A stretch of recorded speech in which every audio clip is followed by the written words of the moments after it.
Halo semua, apa kabar? Ya, saya buat videonya di kantor karena saya takut nanti malam nggak sempet. Dan ya kebetulan saya ingat mau ngomong apa, jadi mending daripada saya nanti lupa mau ngomong apa, mending saya buat video itu sekarang ya. Yes, IHSG ditutup. Menurut saya, kalau kalian bilang, wah Pak, tapi ini kan deket dengan trading halt gitu ya. Good newsnya adalah minusnya membaik. Setelah pembukaan langsung trading halt, dia berangsur-angsur membaik.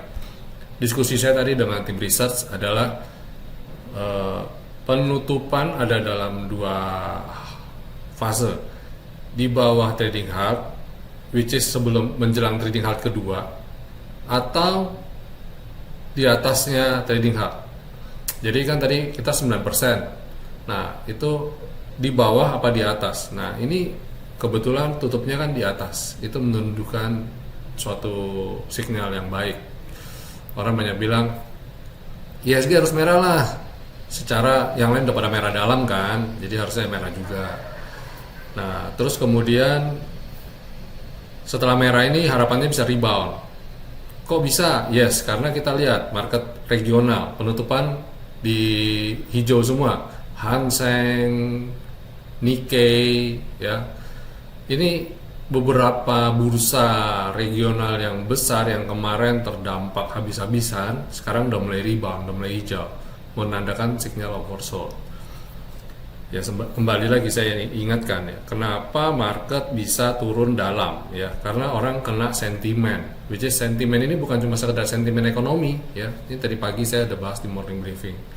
Orang takutkan adalah sentimen yang jauh lebih besar ya, muncul kubu-kubu baru ya. Seperti apa kubu baru? Kayak dulu kan ada NATO dan Pakta Warsawa, yang habis itu karena ini Soviet bubar menjadi Rusia, akhirnya Pakta Warsawa ini pun runtuh. Eropa Timur bubar, tinggal NATO. Nah, sekarang NATO juga diambang perpecahan karena Amerika keluar dari NATO. Nah, terus setelah Amerika keluar dari NATO, dia sekarang sendirian dengan ugal-ugalan, dengan perdagangannya yang membabi buta ya. Policy proteksionisme ekonominya dia yang membabi buta, akhirnya membuat dampak ke seluruh dunia. Saya kemarin ada bikin PDF di waktu libur, Trump versus World ya. Nah, dunia yang dimaksud itu apa? Ya ini yang kena kemarin, yang kena tarif resiprokal habis-habisan. Nah, ketika dari tanggal 2 dia umumkan perang tarif, tanggal 3 langsung Jepang, Korea dan China berkumpul. Ya. Setelah sekian lama akhirnya mereka berkumpul.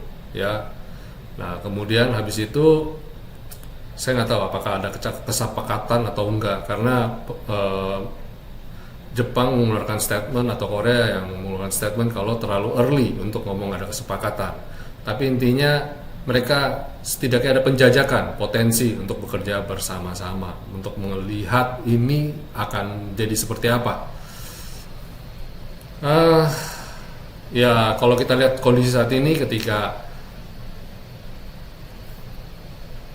saya lihat ya, kemungkinan tensinya mulai menurun. Kenapa? Ditandai dari yang ngotot untuk memberikan tarif tandingan, retaliate ya istilahnya ya, retaliasi gitu ya. Itu cuma China dan Kanada, dan ada beberapa negara besar lain yang mempunyai posisi bargaining power besar terhadap Amerika. Tapi yang lain-lain kayak Vietnam, Myanmar itu memutuskan untuk Kamboja ya kalau nggak salah, Kamboja sama Myanmar sama nggak ya?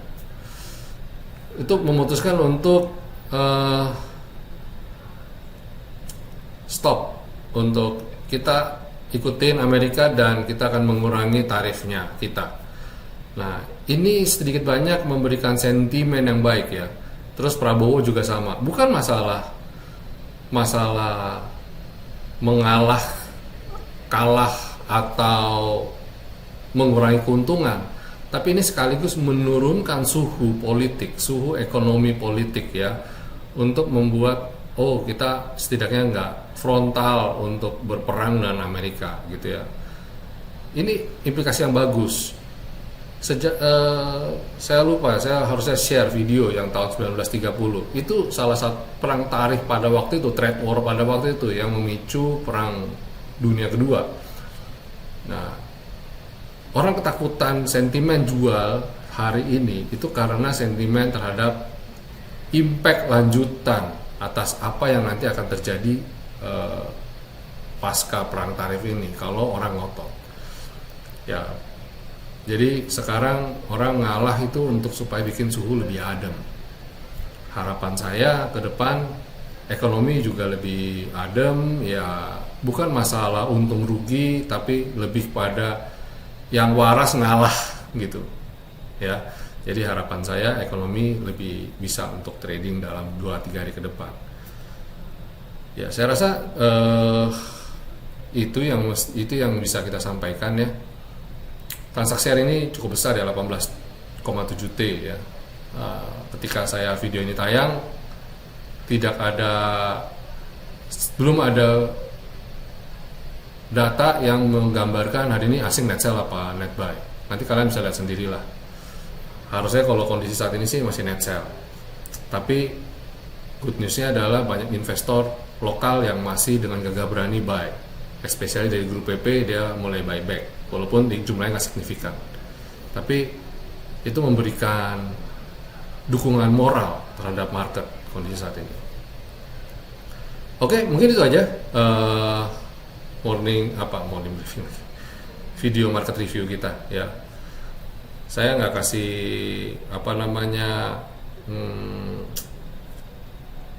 stock pick karena ya mau stock pick apa juga gitu ya, market udah kayak begini. Saya suruh beli serba salah, nanti malah nyangkut endingnya. Kadang-kadang strategi silence is golden atau diem adalah the best strategi saat ini. Daripada kalau kalian belum bisa nge-short TikTok gitu ya diem tidak ngapa-ngapain adalah salah satu strategi. Oke, itu aja. Semoga besok market bisa, atau nanti malam market Amerika bisa ditutup hijau. Kalau ditutup hijau, tidak ada terlalu banyak kegaduhan. Harapan saya kita menjalani minggu ini IHSG bisa rebound. Nah, mungkin buat yang mau spekulasi buy on weakness ya, buy the dip ya, buy ketika lagi koreksi ya silakan atur. Tapi ingat, sifatnya masih gambling, spekulasi, karena market masih uncertainty ditandai dengan volatilitas yang sangat ekstrim. Oke, itu aja dari saya. Sampai jumpa semuanya. Stay safe, stay healthy, and God bless you all.